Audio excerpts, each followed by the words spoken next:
Students, कल हम लोगों ने डायमेंशनल एनालिसिस में how to check the correct consistency of dimensional formula ऐसा डायमेंशन एनालिसिस के एप्लीकेशन में पढ़ा था। आज how to derive the relations amongst various physical quantities इसको डिस्कस करेंगे।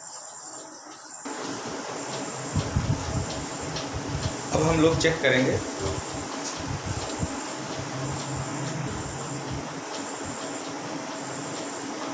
we are going to derive the relation for time period of a simple pendulum. Suppose time period of a simple pendulum is represented by capital T,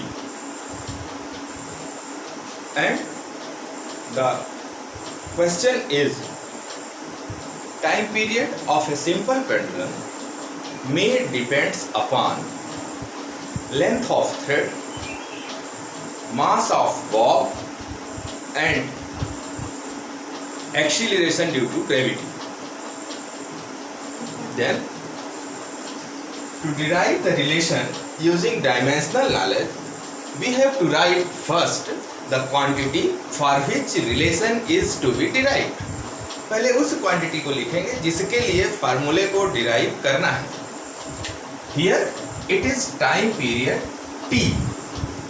Therefore, we have to write first capital T, and now proportional T symbol. T proportional to, and after that we have to write one by one the quantities on which this factor depends. It depends mass of bob, let it is a small m, and we fix it a dimension a, let it is a, m power a. Again it depends on length of thread, l, another dimension, say it is b, l power b, and acceleration due to gravity, small g power c. Now, if we have to remove the proportionality symbol, then k, m power a, l power b, g power c. अब इस proportionality को हटाएंगे तो constant से multiply करेंगे और ये equation बन जाएगा। Now, we have to write the dimensional formulas on both the sides of the given quantities. Capital T is time period.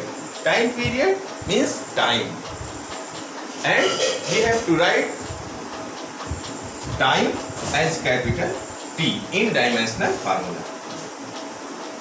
Then T equal to K is a constant term, m mass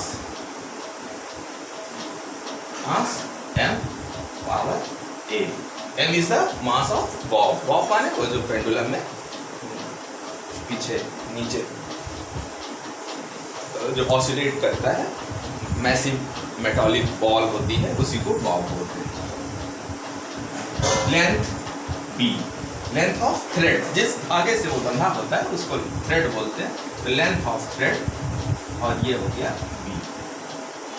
इसके लिए capital L dimension का बना होगा। Now g is the acceleration due to gravity. Basically it is acceleration, and therefore it has dimension Lt minus 2. These quantities are in multiplication, therefore we have to write common quantities in one bracket. m केवल इस point, यहाँ केवल मास एक ही जगह है तो ये m हो जाएगा, m power a, l b में भी है और l c में भी है, और ये l पावर b और l पावर c मल्टीप्लिकेशन में है तो ये आ जाएगा l power b plus c। Multiplication में पावर्स ऐड होती है t minus 2c. Now, if we write the left hand side in standard form, then we have to write m0 l0 b equal to m power a l power b plus c and that of t power minus 2c. अब जो ये क्योंकि बीच में equal to का symbol है, LHS RHS equal है, इसका मतलब ये हुआ कि अगर इनके बेसेस इक्वल हैं तो इनकी पावर्स भी इक्वल होंगी. इसे बोलते हैं प्रिंसिपल ऑफ होमोजेनिटी. तो आप इनके पावर्स को इक्वल कर लो. पावर्स को इक्वल करेंगे तो m power 0 in LHS and m power a in RHS. Therefore a equal to 0. In the same way, अब L की पावर को इक्वेट करेंगे तो L की पावर RHS में है B plus C और LHS में है 0. इसी तरह से T की पावर को इक्वल करेंगे तो ये है T की power minus 2C in RHS and 1 in LHS. यहाँ से ये यहाँ ये a equal to 0 already calculated, b plus c equal to 0, minus 2c equal to 1 means c equal to minus 1 by 2. If we put this value in this equation, then we have b minus 1 by 2 equal to 0, b equal to 1 by 2. We calculated and values a equal to 0, b equal to half, c equal to minus half. Now we have to put these values of a, b, c in equation 1. Then we make it. Equation 1 was t equal to k m power a l power b g power c. Now t equal to k m power 0, l power 1 by 2 and g power minus 1 by 2. This is the equation. Now m power 0 means 1. Therefore the relation is obtained here, t equal to k l by g power half. आप इसको square root लिख सकते हैं, t equal to k under root l by g.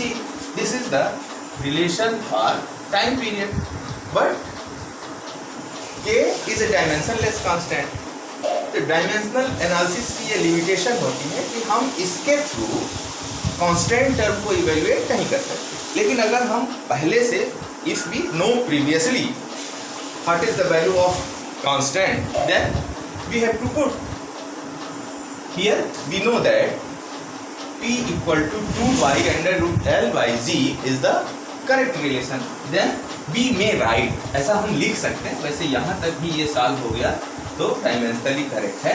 लेकिन अगर आप चाहो तो ये k equal to 2 pi put करो तो ये फिर रिलेशन आपका आ जाएगा t equal to 2 pi under root l by g, which is the relation for derive another relation using dimensional knowledge for the centripetal force.